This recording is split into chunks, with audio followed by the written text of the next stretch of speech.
Hello guys, welcome back to my channel. तो आज हम लोग पढ़ने वाले unit 3 of health psychology, that is health enhancing behaviours. Unit 1 and 2 मेरे चैनल पे ऑलरेडी फिनिश हो चुकी है। आज हम पढ़ेंगे यूनिट 3। तो ये हेल्थ एनहांसिंग बिहेवियर के बारे में हम पढ़ेंगे। तो इसके अंदर जो टॉपिक है उसमें से पहला टॉपिक इज एक्सरसाइज। तो हम इस वीडियो में एक्सरसाइज के बारे में पढ़ेंगे।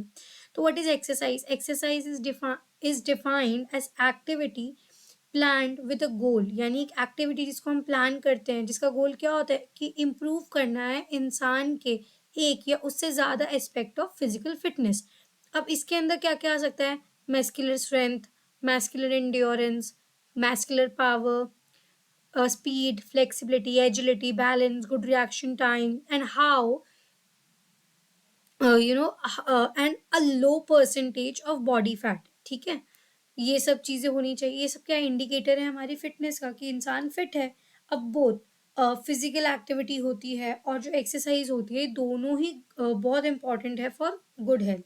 ठीक है, अब एक्सरसाइज अगर कोई करता है रेगुलर बेसिस पे, तो वो ना ही उसको सिर्फ bodily but psychological and social advantages भी देते हैं।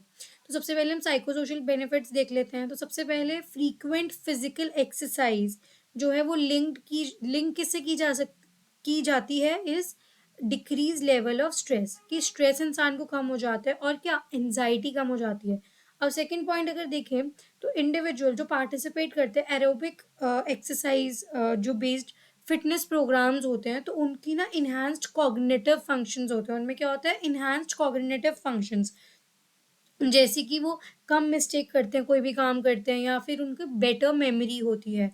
अगर देखा जाता है और भी चीज़ें भी देखी जाती है कि जो रेगुलर एक्सरसाइज करते हैं उसको किससे कनेक्ट किया जाता है? इम्प्रूव्ड सेल्फ स्टीम, यानी इंसान की जो सेल्फ स्टीम है वो इम्प्रूव हो जाती है। ठीक है, स्पेशली यंगस्टर्स में देखा जाता है। एडिशनली अगर देखा जाए तो जो एक्सरसाइज है वो क्या करती है? प्रमोट करती है मेमोरी, हेल्दी कॉग्निटिव एजिंग को, और इम्प्रूव करती है cognitive functions and executive control. किसमें? बच्चों में भी। अब सेल्फ कंसेप्ट की बात करें तो ये भी इन्हांस होता है।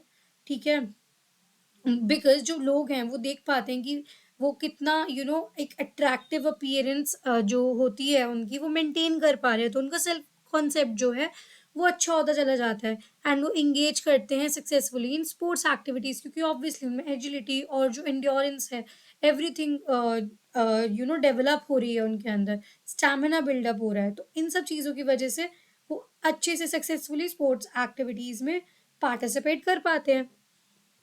और इसकी वजह से क्या होता है? They receive many social advantages. ठीक है, अगर वो फिट है तो उसके साथ ऑब्वियसली सोशल एडवांटेजेस भी आते हैं। बट दो चीज़ हमें दिमाग में रखनी चाहिए, दो इश्यूज हैं। वो कौन से हैं साइको सोशल बेनिफिट्स के बारे में? पहला, ज़्यादातर स्टडीज़ ये बताती है कि जो स्ट्रेस और सेल्फ कॉन्सेप्ट होता है ना, जो कोरिलेशनल, ये जो जितनी भी स्टडीज़ थी स्ट्रेस और सेल्फ कॉन्सेप्ट के बारे में, ये कैसे की गई थी? इसमें कोरिलेशनल मेथड यूज़ किया था। तो इसके अंदर ना ये बताना थोड़ा मुश्किल हो जाता है कि कॉज एंड इफेक्ट रिलेशनशिप कैसा था, राइट? क्योंकि इसके अंदर क्या होता है कि जो, अगर आपको पता हो तो एक्सपेरिमेंटल मेथड होता है, उसके अंदर हम कॉज एंड इफेक्ट देखते हैं, बट इसमें ना हम वो ज़्यादा पता नहीं लगा पाते। तो एक तो वो चीज़ है। दूसरी बात ये भी देखी जाती है कि इसमें क्या होता है, suggested the part of self reported benefits, उन्होंने खुद भी रिपोर्ट किया है। और वो किस वजह से हो सकता है? प्लेसिबो इफेक्ट, यानी उनको ऐसा लग सकता है कि भाई मैं ये कर रहा हूँ इसी वजह से ये हो रहा है। लाइक हम लोग एसोसिएट करने लग जाते हैं ना चीज़ों को, तो वो भी हो सकता है। और इसके अलावा the extent to which individual experience these benefits appear to depend on their genetic makeup, यानी कि जो भी इनके एक्सपीरियंसेस होते हैं ऑब्वियसली उनका जेनेटिक जो मेकअप होता है वो भी उससे भी इन्फ्लुएंस होता है।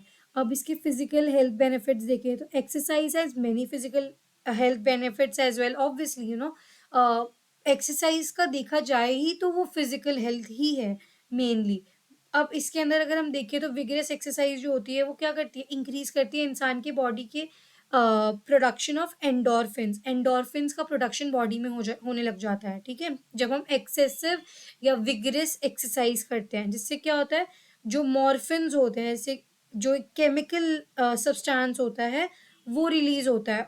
तो उससे क्या होता है? इंसान जो है, ऐसा कुछ रिसर्चर्स कहते हैं कि वो यूफोरिक यानी रनर्स हाई में चला जाता है।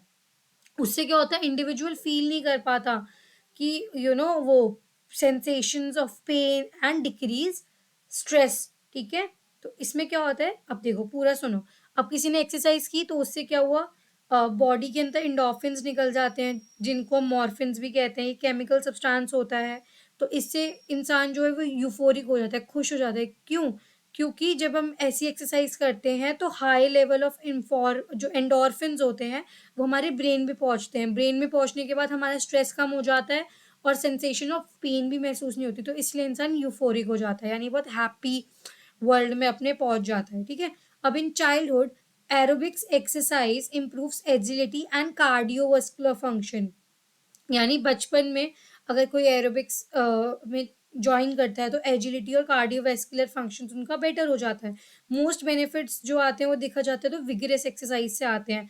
But even taking brisk walks और exerting energy in common task like climbing. अब अगर तुम थोड़ा सा छोटे मोटे जो टास्क होते हैं, ठीक है, जैसे कि सीढ़ियाँ चढ़ के जाना लिफ्ट की जगह, वो भी तुम्हें हेल्दी रखने में हेल्प करते हैं और आपकी जो लाइफ है वो बढ़ जाती है, लॉन्गर हो जाती है। एंड एक्सरसाइज से क्या होता है, मेजर हेल्थ एडवांटेजेस क्या हैं कि ये रिड्यूस कर देती है क्या, cardiovascular disease and some type of cancer से भी प्रिवेंट करती है। ऑलराइट, तो अब काफ़ी स्टडीज़ ने ये दिखाया है कि जो लोग होते हैं जो इंगेज करते हैं विगरस फिजिकल एक्टिविटीज़ में ऑन रेगुलर बेसिस, वो क्या करते हैं, लेस लाइकली टू डेवलप है। इसका मतलब कि वो कम डेवलप करते हैं और उनकी डेथ होती है फ्रॉम कोरोनरी हार्ट डिजीजेस, जिन्हें हम CHD भी कहते हैं। और किन के मुकाबले, जिनकी जो लाइफ है बहुत सेडेंटरी है। ठीक है, अब नेक्स्ट जो एक ना 18 ईयर लॉन्गिट्यूडनल स्टडी हुई थी, किन पे, मैन पे हुई थी, जिन्होंने जो 50 साल से बड़ी उम्र के थे। ठीक है, तो उनकी जो स्टडी थी तो उसमें क्या था, मतलब 50 साल से ऊपर के लोग थे तब उन पे शुरू हुई थी। अब वो 18 साल तक चली थी। तो उन्होंने देखा कि जो लोग एरोबिक एक्सरसाइज करते हैं डेली, उनकी जो वर्क कैपेसिटी थी वो इन 18 साल में बहुत कम डिक्रीज हुई। बट जो मेन थे, जो जनरल पॉपुलेशन में थे, जो नहीं इंगेज करते थे इतना, तो उनका हर साल 1 से 2% डिक्रीज आया। 1 से 2% डिक्रीज हर साल आता गया। ठीक है, जबकि जो लोग एरोबिक्स करते थे उनकी उसमें नहीं आ रहा था वो डिक्रीज। ऑल्सो इससे देखा जाता है कि जो ब्लड प्रेशर होता है या परसेंटेज ऑफ बॉडी फैट होता है, वो भी इन इन जो मेन थे जो एक्सरसाइज वगैरह करते थे उनकी कम थी।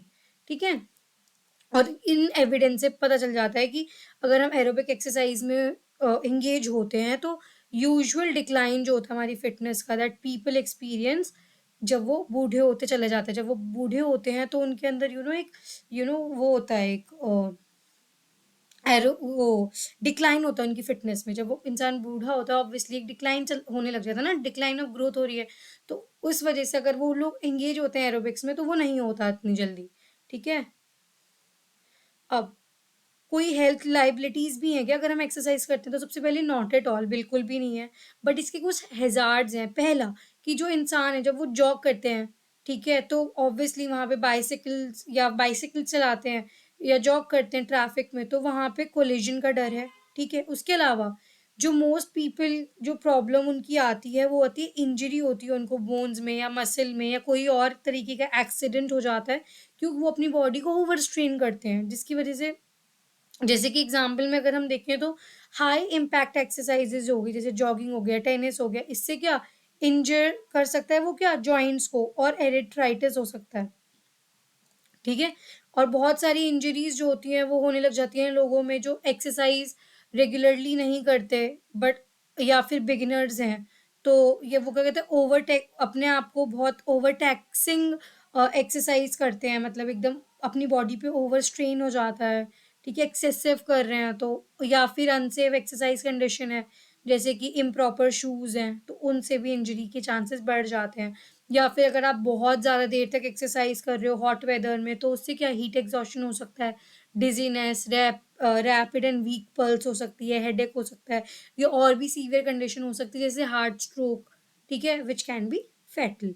ठीक है, अब सडन कार्डियक डेथ्स भी हो जाती हैं लोगों की, बट ये तभी होती है जब इंसान के ना ऑलरेडी मतलब एक्सरसाइज करने से पहले से ही उनको कोई हेल्थ रिलेटेड इशू हो और फिर सडन एकदम से वो एक्सरसाइज करने लग जाए तो दिक्कत होती है, कार्डियक डेथ्स होती हैं जो सडन अदरवाइज नहीं होती है। अब अगर देखा जाए तो जो अलग हेल्थ जो हैजार्ड्स हैं कुछ और भी हैं वो भी होते हैं, जैसे कि इंसान जो है जो एक्सरसाइज करता है वो एनाबॉलिक स्टेरॉइड्स लेने लग जाते हैं, ठीक है, यूज ऑफ एनाबॉलिक स्टेरॉइड्स। जब ये एक मेल हार्मोन होता है, ज़्यादातर इसको मेल्स लेते हैं। क्यों? क्योंकि इससे क्या होता है, टिश्यू बिल्ड होते हैं, ठीक है, इंक्रीज करता है उनका मसल साइज और स्ट्रेंथ, ठीक है। देखो ज़्यादातर मेल्स लेते हैं देन फीमेल्स ये स्टेरॉइड से। इसके बहुत सारे ना नेगेटिव इफेक्ट्स होते हैं इंसान के ऊपर, ठीक है, अगर आप ज़्यादा टाइम तक ले रहे हो तो इससे क्या होता है, ये LDL बढ़ा देता है, लोअर कर देता है HDL सेरम को, जो कोलेस्ट्रॉल होता है, ठीक है, it it and is related to liver and kidney tumours, ठीक है, लिवर एंड किडनी ट्यूमर्स भी हो सकते हैं या हार्ट अटैक या स्ट्रोक भी हो सकता है। इतने सारे इसके नेगेटिव इम्पैक्ट्स हैं। अब age, gender, socio cultural differences देख लेते हैं। तो फिजिकल एक्टिविटी हर कल्चर में अलग अलग है। कुछ कुछ जगह ना कुछ कुछ कल्चर में क्या होता है, जनरली यहाँ पे जैसे दिखा है कि प्रॉबेबली मोस्ट पीपल, जनरली ज़्यादातर लोग है ना अराउंड द वर्ल्ड, उनकी लाइफस्टाइल जो है वो बहुत regular, vigorous and sustained activity वाली होती है नेचुरली, ठीक है। उनको एक्सरसाइज करने की ज़रूरत ही नहीं होती। क्यों? उनका काम ही ऐसा होता है, जैसे काफ़ी जगह पे ना ज़्यादा से इंडिया में तो बहुत ज़्यादा ट्रैफिक रहता है, बट बहुत जगह पे ना वो बाइसिकल्स यूज़ करते हैं, तो उससे भी उनकी फिटनेस मेंटेन रहती है। या फिर उनकी जॉब ही ऐसी है जिसमें बहुत एनर्जेटिक वर्क होता है, जैसे वो फार्मर्स हैं, लेबरर्स हैं, होम मेकर्स हैं, ठीक है। हमारी मदर्स को ही देख लो, जब वो अगर हाउसवाइफ हैं तो वो पूरे टाइम काम करती रहती हैं, तो वो क्या है, वो उनका हेल्थ मेंटेन हो रही है ना साथ साथ उसी के साथ। अब नेक्स्ट देखा जाए तो जो एक्सरसाइज नहीं करते हैं, ठीक है, तो देखा जाता है कि उनकी जो इनकम है, ठीक है, जो एक्सरसाइज करते हैं उनकी बात करेंगे हम पहले, जो एक्सरसाइज करते हैं उनकी इनकम ज़्यादा होती है और एजुकेशन भी, then those who don't exercise. जो एक्सरसाइज नहीं करता ऑब्वियसली उनका ऐसा कम होता है। अब एज फैक्टर देखते हैं, तो जैसे जैसे इंसान जो है वो बूढ़ा होता है, ठीक है, बड़ा होता चला जाता है, तो वो अपने आप को कम इंगेज करता है इन फिजिकल एक्टिविटीज़, ठीक है, बिकॉज उनकी फिजिकल फंक्शनिंग जो है बॉडी की वो डिक्लाइन होती जा रही है। पहले वो जितना चल सकते थे अब वो नहीं है ना। बुढ़ापे में आप देखते हो ना लोगों के, अगर आपके दादा दादी हैं तो उनके घुटने में दर्द होता है, क्योंकि विद टाइम बॉडी का भी एक डिक्लाइन आने लग जाता है, ठीक है। But because of changes in their beliefs, अब देखो उनके बिलीव्स और एटीट्यूड्स में भी चेंजेस हैं। They often have exaggerated expectations, तो उनकी एग्जैजरेटेड एक्सपेक्टेशंस हो जाती हैं ऑफ डिक्रीज्ड फिजिकल एबिलिटी, कि उनकी भाई बहुत ही ज़्यादा कम एबिलिटी है, ठीक है, रिस्क ऑफ इंजरी उनका ज़्यादा है, या फिर उनको डर रहता है फेलियर का, या फिर लोग क्या सोचेंगे, इससे भी वो एक्सरसाइज कम करते हैं। अब रीजंस फॉर नॉट एक्सरसाइजिंग, कि लोग एक्सरसाइज क्यों नहीं करते हैं, सबसे पहला तो यही है भाई कि लोगों जिनसे भी पूछो कि आप क्यों नहीं करते तो कहते हैं भाई हमारे पास टाइम नहीं है ना। जबकि टाइम उनके पास होता है, बट वो चूज करते हैं कि उसको किसी और चीज़ में यूज़ कर ले। एंड पीपल ये भी रिपोर्ट करते हैं वो एक्सरसाइज इसलिए नहीं करते बिकॉज वो कन्वीनियंट प्लेस नहीं है उनके पास उसके लिए, या फिर जो उनका वेदर है या अदर इन्वायरमेंटल कंडीशंस है वो इतनी प्लीजेंट या फिर इम्पॉसिबल कर देती है उनको, ठीक है। जो लोग एक्सरसाइज करते हैं रोज, ठीक है, वो भी स्किप कर देते हैं कभी कभी सेशन जब उनको हाई लेवल ऑफ स्ट्रेस होता है।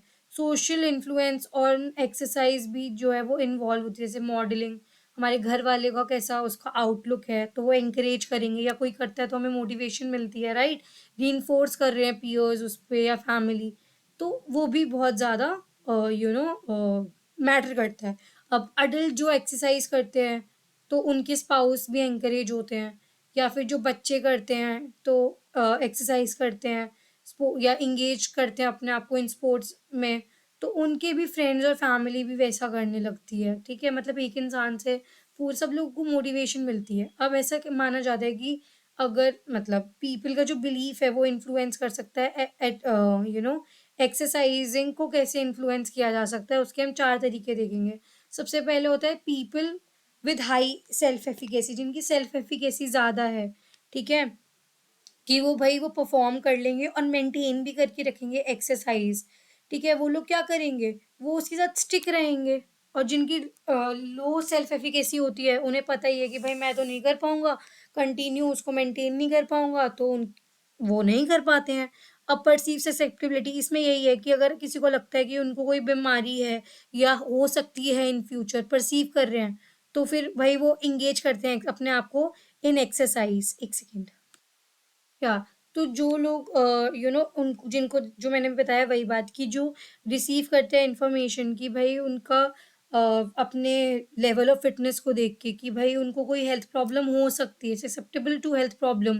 ठीक है, तो वो एक्सरसाइज से प्रिवेंट हो सकती है, तो वो स्टार्ट कर देंगे एक्सरसाइज करना। और जिनको लगता है कि नहीं है तो वो नहीं करेंगे। अब परसीव्ड बैरियर रिड्यूस एक्सरसाइज। ठीक है, या फिर इंजॉइंग एक्सरसाइज इंक्रीज इट, कि आपको कोई बैरियर लग रहा है या आप उसको एंजॉय कर रहे हो वो भी। अब बैरियर्स जो होते हैं वो पर्सनल भी हो सकते हैं, कि आपको थकान रहती है अपने वर्क की वजह से, जो आपके वर्क कमिटमेंट्स हैं, आप ऑलरेडी इतना थक जाते हो, या एनवायरमेंटल। ठीक है, कुछ कॉस्ट, मतलब अगर जिम जाना है तो उसके पैसे भी होने चाहिए, वेदर कैसा रहता है, सेफ्टी। और ये भी देखा जाता है कि ठीक है, कि जो लोग ओवरवेट होते हैं या जिनकी सेडेंटरी लाइफ होती है, मतलब जो लेजी होते हैं, जिनकी एक्टिव नहीं होती इतनी लाइफ, वो क्या कहते हैं, टेंड टू परसीव बैरियर्स। वो ज़्यादा परसीव करते हैं इन बैरियर्स को, जिससे मतलब बहाने बेसिकली ढूंढ लेते हैं। ठीक है, अब आ जाता है compared to people who believe they failed to stick with an exercise program, those who believe they succeeded। अब जिनको लगता है कि भाई इससे मुझे कुछ फायदा मिला है, तो वो उसको रिज्यूम करेंगे एक्सरसाइज को इन फ्यूचर। बट जिनको लगता है कि भाई मेरे बस की नहीं है या मेरे कुछ काम नहीं आ रहा, तो वो नहीं करेंगे। ठीक है, वो ड्रॉप कर देंगे प्रोग्राम को। अब पीपल जो एक्सरसाइज नहीं करते, ठीक है, उनको अदर रिस्क हो जाते हैं कि वो डेवलप करें क्या सीरियस इलनेसेस, जैसे कि ओवरवेट हो सकते हैं या फिर स्मोकिंग सिगरेट एनीथिंग। अब प्रमोटिंग हेल्थ बिहेवियर कैसे होता है, ये एक इम्पॉर्टेंट टॉपिक है। ये ना न्यूट्रिशन एक टॉपिक है, इसी के अंदर आएगा, नेक्स्ट वीडियो में आप पढ़ेंगे, उसके साथ आ जाता है कई बार। तो जो मोस्ट चिल्ड्रन और अडोलेसेंट होते हैं, जो एक्टिव होते हैं, ठीक है, आप देखोगे कि जो जितने बच्चे होते हैं ना छोटे छोटे, वो बहुत ज़्यादा एक्टिव होते हैं। ठीक है, बट कुछ नहीं भी होते हैं। अब ये कैसे डिपेंड करता है कि उनके स्कूल में कैसे प्रोग्राम्स हैं, वो इफेक्टिव हैं या नहीं। कि क्योंकि ना बच्चा कितना अमाउंट स्पेंड कर रहा है, increasing the amount of child spend in physical activity and fitness. तो अगर स्कूल के अंदर वो प्रोग्राम्स है तो उससे भी डिपेंड करता है। But are less successful in increasing the percentage of child या of children who are active in leisure time. इसमें वही है ना कि अगर कोई बच्चा है, वो आप उसको, मतलब आपने उसका पीटी का पीरियड डाल दिया, ठीक है, बच्चा उसमें तो हो गया, बट जब वो अपने खाली समय में है, तब वो एक्टिव रहना प्रेफर कर रहा है या नहीं कर रहा, तो आप उसमें कैसे सक्सेसफुल नहीं हो पाते जो स्कूल वगैरह होते हैं। To obtain a full health benefit, अगर आपको फुल हेल्थ बेनिफिट चाहिए और फिजिकल एक्टिविटी, लोगों को क्या करना चाहिए, उनको एक एक्टिव रहना चाहिए बहुत ज़्यादा, परमानेंट पूरे टाइम अपनी लाइफस्टाइल में। कुछ लोग होते हैं जो इंडस्ट्रियलाइज सोसाइटी से होते हैं, वो ये कर भी लेते हैं। अब कुछ यहाँ पे ना पॉइंट्स हैं जो हमें जो प्रमोट करते हैं एक्सरसाइज बिहेवियर को। सबसे पहले, we can promote physical activity. हम फिजिकल एक्टिविटी को कैसे प्रमोट कर सकते हैं, बाय गिविंग रिवॉर्ड्स। रिवॉर्ड्स देके, ठीक है, कि वो अगर एक्सरसाइज कर रहे हैं, तो भाई अगर तुम रोज एक हफ्ता पूरा 6 दिन सपोज तुमने एक्सरसाइज की, तो तुम्हें 7वें दिन तुम्हारी चीट मील है, तुम जो बोलोगे तुम्हें वो मिलेगा, या कुछ भी। Right. And decrease sedentary life, अगर वो सेडेंटरी लाइफ कम, मतलब जो बिहेवियर होता है बेसिकली उसको कम करेंगे, तो भी उनको मतलब रिवॉर्ड्स देना। दूसरा, जो फिजिशियंस होते हैं वो इंक्रीज कर सकते हैं उनकी फिजिकल एक्टिविटी को। ठीक है, पेशेंट की उसमें चार्ट में डेली में कैसे कर सकते हैं। अब रिटन प्लान्स भी दे सकते हैं, जो मैंने चार्ट बोला, या फिर वर्बली भी एडवाइस दे सकते हैं कि तुम ज़्यादा फिजिकल एक्टिविटी करो, क्योंकि ऐसे भी देखा जाता है ना कि ज़्यादा फिजिकल एक्टिविटी से डिप्रेशन भी कर्व हो सकता है। ऐसा लोगों ने रिपोर्ट भी किया था। अब third, sedentary people who are willing to increase their activity, जो लोग जो विलिंग है अपनी एक्टिविटी को बढ़ाने के लिए, वो कब स्टिक करेंगे उससे, रूटीन से। दैट रिक्वायर्स हाई फ्रीक्वेंसी, इसमें हाई फ्रीक्वेंसी हो 5 या उससे ज़्यादा days per week, then a high frequency, एक second, then high intensity, sorry, intensity ज़्यादा ना हो, फ्रीक्वेंसी ज़्यादा हो तो चलेगा। मतलब कि ये नहीं है कि एक ही दिन में तुम्हें 5 घंटे करना है, बट अगर तुम्हें 1 घंटे 5 दिन करना है, तो तुम कौन-सा चूज़ करोगे? 1-1 घंटे रोज़ कर भई रोज़ कर लेंगे वो बेटर है। एक ही दिन में थका मारेंगे तो पूरे हफ़्ते ऐसे ही थकान में जाएगा। अब फिर है 4th पॉइंट, इंडिविजुअल जो एक्सरसाइज़ प्रोग्राम करते हैं, individual in an exercise programme who are more likely than others to reach and maintain moderate high exercise level have higher income। जो आपने ऊपर ही पढ़ा था कि जो ज़्यादा एक्सरसाइज करते हैं उनकी इनकम भी ज़्यादा होती है, ठीक है, सेल्फ एफिकेसी भी, वो ज़्यादा फिट भी होते हैं और वो अपने नेबर्स को भी देख पाते हैं कि वो फिजिकली एक्टिव, एक तरह से सब एक दूसरे को मोटिवेट कर रहे हैं और हमारा ध्यान भी ऑब्वियसली उसी तरफ जाएगा ना, जो चीज़ हम लोग कर रहे होते हैं। फिर 5th होता है, people are more likely to stick with an exercise programme. Exercise programme से कब स्टिक रहेंगे? जब जैसे कि जो उनके टेम्परेरी फैक्टर्स होते हैं, ठीक, 1 minute, people will if they can deal with lapses, अगर वो डील कर पाते हैं लैप्सेस से या फिर सेटबैक्स से, ठीक है, अगर वो उसको कंस्ट्रक्टिवली उनसे कर पाते हैं, जो लोग होते हैं वो अपने एक्सरसाइज प्रोग्राम से कब टिके रहेंगे? जब वो, अगर उनका मतलब सपोज नहीं आ रहा है कोई रिजल्ट, फिर भी उससे ना कंस्ट्रक्टिवली जो उनके लैप्सेस और सेटबैक्स हैं उस पर वो डील कर पा रहे हैं, तो ही वो करते रहेंगे, ठीक है। जैसे कि by expecting them and attributing them to temporary factors, intervention can promote exercise, intervention promote कर सकती है उनकी exercise with various populations, particularly if they include behavioural method. अगर बिहेवियरल मेथड को डालें कि भाई आपके बिहेवियर्स को ही मॉडिफाई कर देंगे हम, कि आपको जंक फूड ही नहीं खाना, ठीक है, तो उससे क्या होगा, इंसिडेंट और कॉन्सिक्वेंसेस ऑफ फिजिकल एक्टिविटी, वही हो जाएगा इसमें। अब इसके अंदर दो दो स्ट्रैटेजीज देखी जा सकती हैं जिनको ज़्यादा सक्सेस मिली थी। इसमें क्या है, पहला, प्रोवाइड करना है कॉन्टैक्ट बाय टेलीफोन, टेलीफोन से कॉन्टैक्ट करना है टू एक्सेस प्रोग्रेस। आप प्रोग्रेस दे सकते हो टेलीफोन के थ्रू, भाई कितनी प्रोग्रेस है तुम्हारी, और उनको एडवाइस दे सकते हो अगर कोई प्रॉब्लम आती है, और उनका इंटरवेंशन को इम्प्रूव करके मतलब उनकी जो सक्सेस पता चल जाती है, ठीक है। और उन्हें एडवाइस दो अगर कोई प्रॉब्लम है, उससे क्या होगा, इम्प्रूव होगा उनका इंटरवेंशन की सक्सेस, की भाई उनकी जो आपने तो दी दी एक तरह से उनका चार्ट या जो भी प्लान था दे दिया, बट वो तभी सक्सेस होगा ना जब आप उनको एडवाइस दोगे, जब अगर कोई प्रॉब्लम आ रही है या उनके प्रोग्रेस को एक्सेस करोगे। सेकंड, ये लास्ट है, इसमें क्या है कि एक इम्पॉर्टेंट फैक्टर ये भी है कि जो इंसान है वो स्टार्ट भी करे और उसके साथ रहे भी, ठीक है, sticking with an exercise routine in their readiness to do so, और वो चाहते भी हैं। ये हमने अगर आपने सेकंड यूनिट पढ़ ली होगी तो उसमें भी आपने देखा होगा कि हाउ, मतलब हमने वो देखा था ना, स्टेजेस ऑफ चेंज मॉडल, कि कैसे इंसान पहले उसे पता भी नहीं होता है ना, contemplation stage, pre contemplation stage से कैसे वो मेंटेनेंस में आता है। तो तो पहले वही है ना कि उसे पहले स्टार्ट करना है, फिर उसके साथ स्टिक भी रहना है, वो कितना चाह रहा है या नहीं उस पर भी डिपेंड करता है। Intervention that provide telephone and print information, जो इंटरवेंशन प्रोवाइड करते टेलीफोन और print information tailored to the motivational readiness, ठीक है। आप मोटिवेशन उनकी रेडीनेस देख सकते हो of individual to exercise are more effective than non tailored programme. अगर तुम किसी इंसान के अकॉर्डिंग उसको कस्टमाइज चार्ट दोगे तो वो ज़्यादा इफेक्टिव रहेगा ना उसके लिए ऑब्वियसली, देन नॉन टेलर्ड जो एक स्पेसिफाइड या जनरलाइज सबको दे दिया जाए। So that's all for today. This was all for this topic, that is exercise in health enhancing behaviors or health promoting behaviors. Okay. So see you in the next lecture. Till then, don't forget to like, share, and subscribe to my channel.